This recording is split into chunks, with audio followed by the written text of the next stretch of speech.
बिस्मिल्लाहिर्रहमानिर्रहीम। अल्लाह तबारक व ताला जिस्म खां पाक है।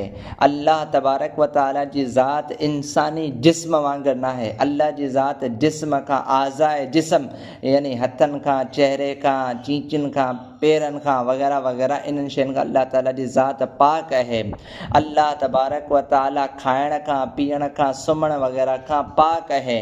क़ुरान ऐं हदीस में जंहिं जंहिं जॻह ते अल्लाह तबारक व ताला जी तरफ़ निस्बत बयानु कई वई आहे जिस्म जे उज़वनि जे हवाले सां या मख़लूक़ जी सिफ़तनि जी तरफ़ कंहिं निस्बत खे बयानु कयो वियो आहे त उते उहे ज़ाहिरी माना उन जॻह ते मुराद न आहिनि। बिल इत्तिफ़ाक़ इन वञा ज़ाहिरी माना मुराद न आहिनि, बल्कि इन जो मतिलबु इहो आहे त अल्लाह ताला जूं कुझु उहे सिफ़तूं आहिनि जिन जी ताबीरात कई वई आहे, जिन जो मतिलबु इहो थींदो त अल्लाह तबारक व ताला जे शान जे मुताबिक़ जेका ॻाल्हि आहे इन मञा उहो ई मुराद आहे। ईमान वारे माण्हू खे इहो ई अक़ीदो रखणु खपे त अल्लाह तबारक व ताला जे शान जे मुताबिक़ जेका इहा शइ आहे इन मञा मुराद उहो आहे। बाक़ी असुलु जेको अक़ीदो आहे उहो इहो आहे त अल्लाह तबारक व ताला इंसाननि वांगुरु न आहे। अल्लाह तबारक व ताला जी मिसाल केरु बयानु नथो करे सघे। अल्लाह ताला जिस्म खां पाक आहे।